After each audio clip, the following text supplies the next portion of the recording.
Social মিডিয়ায় এসে আমি একটা জিনিস বুঝেছি যে যারা ভাবছে, যাদের বাড়িতে এরকম পোষ্য বাচ্চা আছে, তারা ভাবছে যে সোশ্যাল মিডিয়ায় এসে আমি সলিউশন নেবো, যে এদের জন্য কোনটা ভালো কোনটা খারাপ। এরকম যারা ভাবছে তাদের জন্য আজকে আমার ভিডিওটা।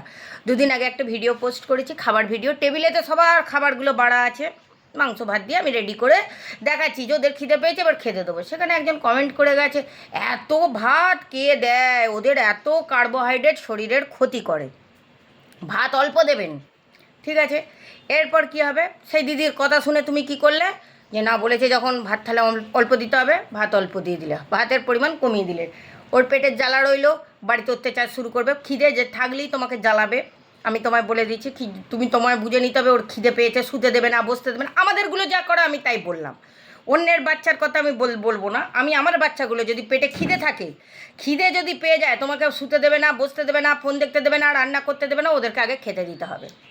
ঠিক আছে, এইবার ব্যাপার হচ্ছে সে না তুমি সামলে নিলে, করছে 1 দিন 2 দিন 4 দিন 5 দিন 1 সপ্তাহ 15 দিন গেল, তারপর দেখলে কুকুরটা রোগা হয়ে যাচ্ছে। তখন সেই দিদি ভাই এসে তোমার ভিডিও আবার কমেন্ট করবে, বাবা কুকুরের তো হাড় জিরজির করছে, তো হাড় গোনা যাবে, খেতে দেবার মুরদ নেই যখন পুষেছো কেন?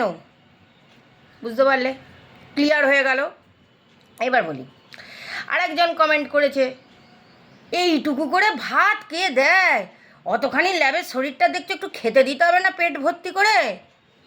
বলে গেছে। ঠিক আছে, তুমি শুনলে, ও বাবা তাহলে ল্যাবের খাবারটা কম হয়ে যাচ্ছে, ওইটুকু খাবার তাহলে ওর পেট ভরছে না।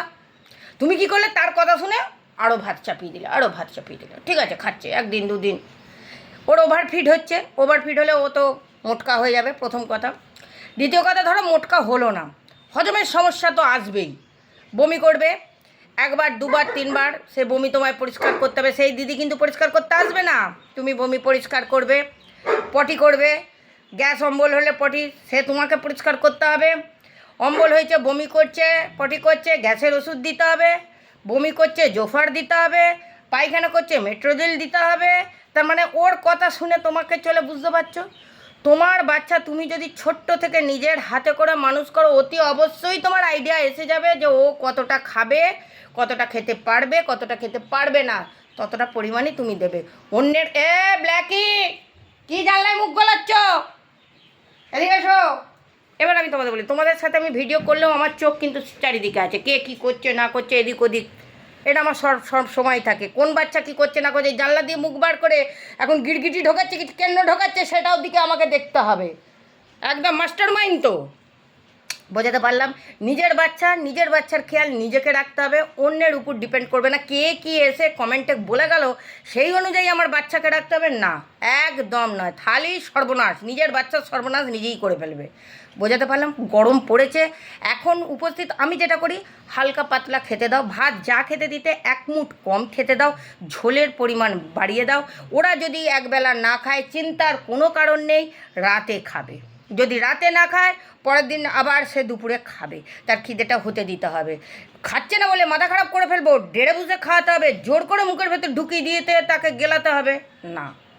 জোর করবেন না, গরম পড়েছে, হালকা পাতলা খেতে দিন, ঝোল ভাত, ঝোল বেশি করে দিন। তাতে যদি লোকে আতস কাঁচ দিয়ে হলুদ খুঁজতে আসে, খুঁজে পাবে না, ঝোল বাড়িয়ে দিন। বুঝতে পেরেছেন? ঝোল বাড়িয়ে দিন, অল্প ভাত দেবেন, চিকেন দেবেন, ঝোল দিয়ে বেশি করে দিয়ে দিন।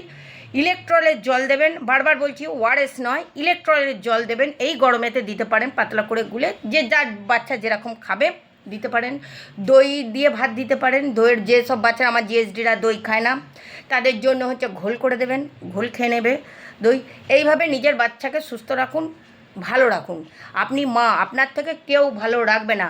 আপনি কাউকে খুশি করতে পারবেন না, সোশ্যাল মিডিয়ায় কেউ আজ পর্যন্ত কাউকে খুশি করতে পারেনি, আপনিও পারবেন না। অতএব তাদের কথা শুনে সেই এক্সপেরিমেন্টটা নিজের বাচ্চার উপর করবেন না, দয়া করে।